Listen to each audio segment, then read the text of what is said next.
నేను అనుకుంటుంది ఏంటంటే నా ఉద్యమ ప్రస్థానానికి సంబంధించి వారికి ఉన్న జ్ఞానం కానీ వారి జ్ఞానానికి నా జోహార్లు. ప్రస్థానానికి సంబంధించి వారికి ఉన్న జ్ఞానం గదే అని చెప్పి నేను భావిస్తా ఉన్నా. ఇక రెండో విషయం ఏమంటారా, ఇతర కార్యక్రమాలకు సంబంధించి ఇతర విషయాలకు సంబంధించి వారు మాట్లాడింది మనకు చాలా స్పష్టంగా కనపడింది. ఆ మాటలు ఇవాళ కొత్తగా కవిత గారు మాట్లాడిన మాటల్లో కొత్త విషయాలు ఏం నాకు కనపడలేదు.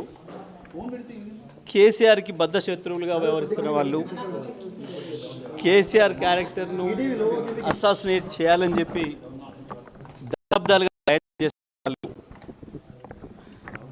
బీఆర్ఎస్ను ఖతం చేయాలని చెప్పి ఆలోచిస్తున్న వాళ్ళు, ప్రయత్నం చేస్తున్న వాళ్ళు, దాంట్లో ముందరగా ఉన్న రేవంత్ రెడ్డి, రాధాకృష్ణలు నా గురించి ఏం మాట్లాడినరో ఏం రాసినరో గవే మాటల్ని మళ్ళీ వెళ్ళవేసే ప్రయత్నం చేసినందుకు ఆమెకు నా సానుభూతిని తెలియజేస్తా ఉన్నా. అంటే కవిత వెనకాల రేవంత్ రెడ్డి ఉన్నారంట.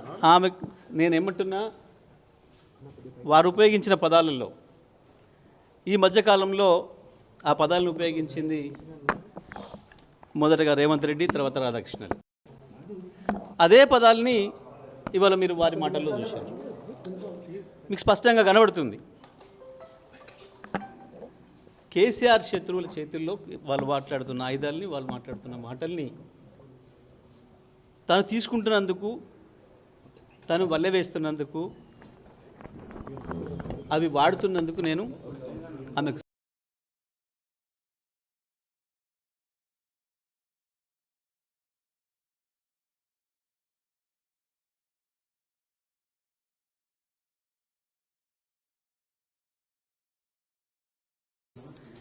జరిగిన ఉద్యమాలన్నిటికీ, వచ్చిన విజయాలన్నిటికీ నాదే బాధ్యత, నేనే కారకుని అని కనుక వారు భావిస్తే ఈసారి జరిగిన ఓటమికి కూడా నేనే బాధ్యత వహిస్తా.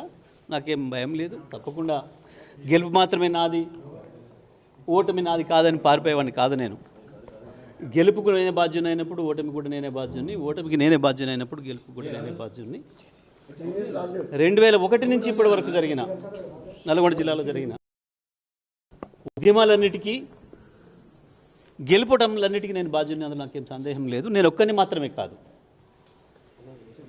తప్పకుండా పార్టీ అనేది గొప్పది, పార్టీ అనేది పెద్దది. మన గెలుపోవడంలకు అన్నిటికీ పార్టీ ఉంటుంది తప్ప మనం వ్యక్తులుగా ఏదో చేస్తామని ఎవరు అనుకుంటే అది వాళ్ళ భ్రమ.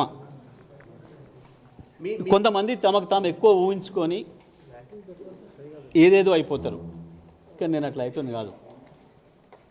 నేను పార్టీ సైనికుల్ని, క్రమశిక్షణ గల సైనికుల్ని 25 ఏళ్ళుగా.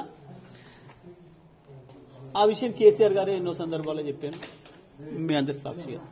కాబట్టి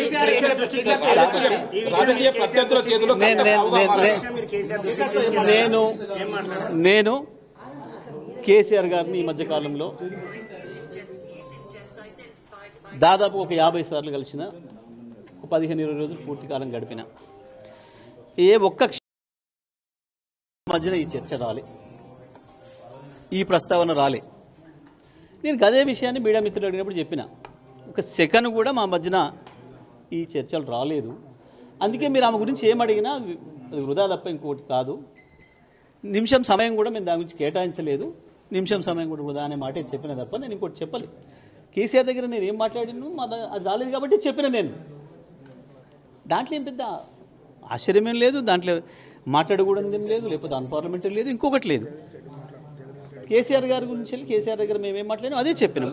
బనకచెర్ల గురించి మాట్లాడినాం, కాళేశ్వరం నీళ్ళ గురించి మాట్లాడినాం, ఎరువుల గురించి మాట్లాడినాం, దెబ్బతింటున్న వ్యవసాయ రంగం గురించి మాట్లాడినాం, ఎట్లా కాపాడుకోవాలి నీళ్లను, గోదావరిని, బనకచెర్ల విషయంలో ఎట్లా ముందుకు పోవాలి, ఏ రకంగా దాన్ని ఆపాలి, ప్రజా ఉద్యమాల పట్ల ఎట్లా నిర్మాణం చేయాలి, కోర్టుల ద్వారా ఎట్లా ఆపాలి, గీ తపన తప్ప మాకు గీ ప్రయత్నం తప్ప కేసీఆర్ గారి దగ్గర ఇంకా ఏ చర్చ రాలేదు. కాబట్టి నేను ఎక్కడన్నా ఒక రెండు సందర్భాల్లో విలేకరుల మిత్రులు అడిగినప్పుడు అదే మాట చెప్పిన నేను. నేను ఒక్కసారి మాట్లాడినా 100 సార్లు మాట్లాడినా మీరు 1000 సార్లు ప్రశ్న వేసినా నా సమాధానం ఒక్కటే. కేసీఆర్ గారిని నేను ఇప్పట్లో కలిసిన సందర్భాలలో ఏ ఒక్క రోజు కూడా మాకు వ్యవసాయ రంగానికి సంబంధించి, గోదావరి జలాలకు సంబంధించి, బనకచెర్లకు సంబంధించి, కాళేశ్వరం జలాలను నీళ్ళ పొలాలకు ఇచ్చే సంబంధం గురించి, రైతుల సమస్యలు ప్రధానంగా ఈ మధ్యకాలంలో రైతులు ఎదుర్కొంటున్న ఎరువుల సమస్య గురించి గివి తప్ప రాజకీయ విషయాలు మాట్లాడారు. కేసీఆర్ లేకపోతే కవిత లేరని చెప్పి మీరు చేసిన కామెంట్స్ వల్ల ఇంత జరిగింది అంటున్నారు. కేసీఆర్ లేకపోతే ఎవరూ లేము, అందులో సందేహమే ఉంది. దాంట్లో పెద్ద ఆశ్చర్యం ఏముంది? దాంట్లో ఏం పెద్ద పొరపాటు పదం లేదు కదా. అంటే ఎమ్మెల్సీ కవిత సూర్యాపేటలో మీ గెలుపు కూడా చావు తప్పి కావచ్చు, కొంతమంది అసలే గెలవలేదు కదా, దాని గురించి ఏమంటారు మరి? అంటే రాజకీయ పద్ధతుల చేతిలో ఎమ్మెల్సీ కవిత పితోళ్ళటపోయేదో ఏదో ఒకటి గెలిచినా కదా, మరి అసలే ఓడిపోవడానికి వచ్చాడు పేరు మీరు, అది ఎందుకు జరిగింది అని. జగదీష్ రెడ్డి గారు, ఒకవైపు రాజకీయ పద్ధతుల చేతిలో ఎమ్మెల్సీ కవిత పావుగా మారారా? నేనేమంటున్నా, నేను చాలా క్లియర్గా చెప్పిన, నా ట్వీట్లోనే చెప్పిన, వాస్తవానికి మీకు ఈ శ్రమ లేకుండా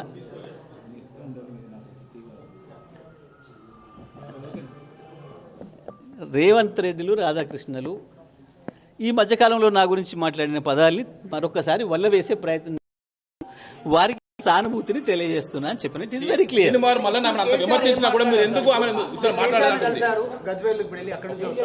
కేసీఆర్ ఈ సందర్భం చర్చకు వచ్చిందా కవిత కామెంట్ చేసిన అంశం?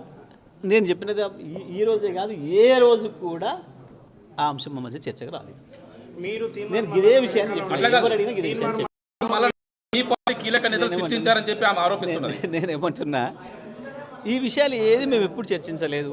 సరే, ఆమె అన్నది కూడా నేను ఇప్పుడు మీరు అంటారు కదా, అది వినలేదు నేను ఆ విషయం. మరి ఆ విషయం నేను వినలేదు. అంటే ఒక మామూలుగా బీఆర్ఎస్ పార్టీ నేతగా, ఒక కేసీఆర్ సైనికుడిగా మీరు ఆమె పైన అంత యాడ్స్ కామెంట్ చేస్తే మీరు ఎందుకు సపోర్ట్గా మాట్లాడలేదు? ఆమె అదే అంటుంది. ఆమె ఇది మరి నేను చూడలేదు ఆ విషయం. నేను చూసింటే మాట్లాడేవాడిని. బహుశా నేను ఆ 2-3 డేస్ నేను మీడియాకి అందుబాటులో లేనట్టున్నా, చూడలేదు. Right, thank you.